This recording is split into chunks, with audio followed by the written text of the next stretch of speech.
Thank you, Sam. This is Andy. You guys probably gathered that from the voice. I'm going to go ahead and start off the presentation today. If we look at the agenda, you'll see that I've outlined various areas that I wanted to cover that Mary Beth and I discussed and that was in the promo materials. Essentially, we want to, in a nutshell, in the overview, we want to talk about the foreclosure crisis because that has led to many banks being under the microscope as far as what are your policies and procedures.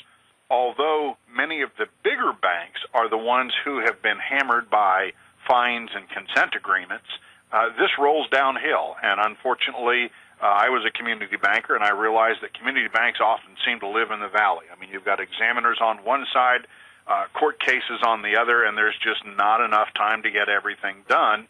And there's all these things that come out. Have you done this? Have you got a policy and procedure on that?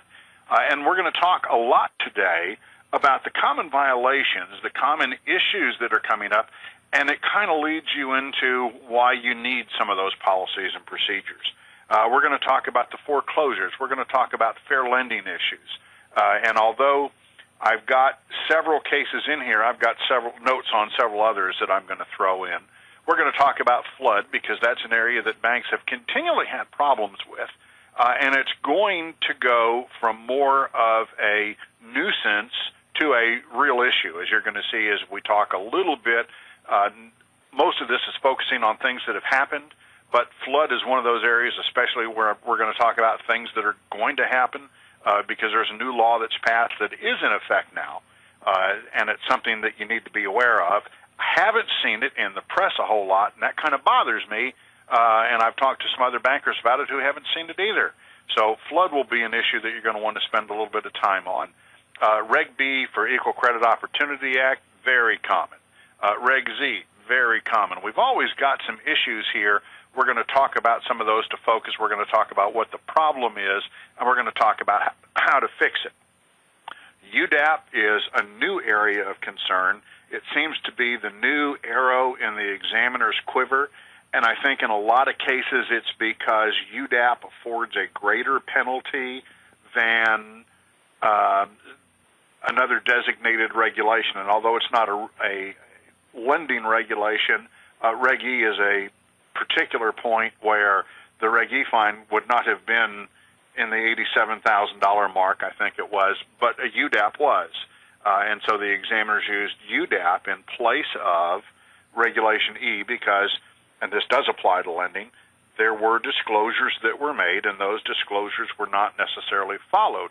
That was then considered, hey, here's part of our contract, here's how we're going to do things, and then the bank did things a different way. And as a result, they said, well, we could penalize you under Reg E, but we're going to penalize you instead under UDAP. So it was a bigger penalty. Respa has been around a long time. We've been fighting Respa for many years. We're still seeing violations there. As we go over the list of things that we're looking in Respa right now, you're going to see that in some cases there's the direct correlation to Reg Z. So one policy and procedures that was put in place could avoid two penalties. The best thing about looking at a lot of these is going to be going back as you look at your audits and you complete your audits for the year, is to make sure that you're not having those same errors. If you're a HMDA reporting bank, there are some things to look at. Fair Credit Reporting Act, well, there were a lot of FACTA changes that were rolled into FCRA. And then we've also got a little bit of a splintering of FCRA because there's FCRA that the Federal Trade Commission's handling, and then there's Reg V, which is going to fall under the Consumer Financial Protection Bureau, and then SCRA. Kind of like the foreclosure section, the SCRA is a new hot button because a lot of banks, it wasn't a major issue to them. They kind of put it aside, especially big banks. Then we found out, hey, we're doing some of these things wrong. And for all the things you're doing wrong, you're probably doing it right 10 times over. But the wrong things are really getting the press. So where did some of this information come from? Well, the regulators put out an annual survey. The FRB does an annual report which includes information from all the regulatory agencies. Then there are interim reports that are put out from various regulatory agencies that say, here's what we're seeing in our region. Sometimes there are just telephone calls that say, these are things we're seeing in our region. And then we also handle a lot of banker calls. We have a lot of banker contacts. We have a lot of bankers participating in the BOL threads. We've got a fantastic section in the threads. It's in the private forums for examinations. And if you're not a BOL user, you need to look at BOL, register with your bank address, get into the threads, you'll get private access. If you're in the threads now but you don't have private access, email me, andyz@bankersonline.com, and we'll get you some private access. But you've got threads where you can say, hey, I'm an FDIC bank, an FRB bank, OCC, whatever. Here's my region, and I've got an exam coming up. What are the hot buttons? And you're going to have bankers coming in and tell you, oh, this is what they're beginning to look at. They're doing more interviews. They're doing more Q&A. They've changed up the CRA portion of the exam, and here's how they're doing it now. So there's a lot of great information in those threads. We've called out some of that, and that's what's in your materials today. And Andy, one of the other things we'll be doing is connecting the dots between some of the common mistakes and some of the problems that have arisen directly to places in Dodd-Frank and the rules that are now proposed under Dodd-Frank that stem from these complaints of problems that have arisen. And as you talk about the foreclosure crisis, that's a great case in point. So if you'll kind of sketch out first what the problem was and what the regulators did about it, then I'll talk a little bit about what they're now proposing to do that's going to apply to all lenders. Okay.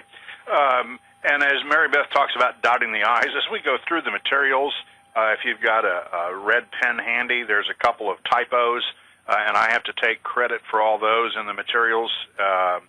And I'm not a typist. I don't get paid. Well, I guess I do get paid to type, but I don't get paid to type well. I guess that's the point that I need to make. In April of 2011, the Fed really came out with some enforcement actions.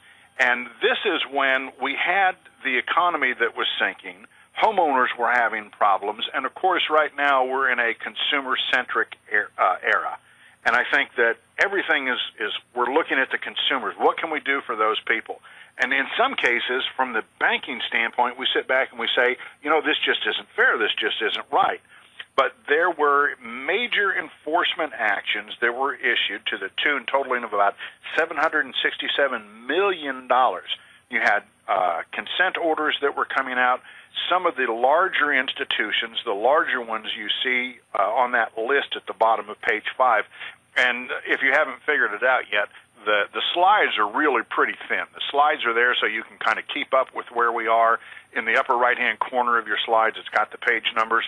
You really should be looking and marking up in the materials booklet. So at the bottom of page 5, we've got a list of some of those major institutions. But when we talk about this, also remember, if you've ever been through any kind of an enforcement action on this scale or even smaller, you begin to realize that there's more to it than the money penalties. The money penalties are what gets everyone's attention. But there were additional things in these consent orders, like you have to hire some independent consultants. You have to develop action plans, policies, and procedures. You have to conduct outreach to these consumers. You have to pull 5 years' worth of files and do file reviews and ensure that the people who were treated or possibly mistreated get a new fair deal. They may get some kind of reimbursement, some remuneration, but there's lots of things that have to happen in addition to all this.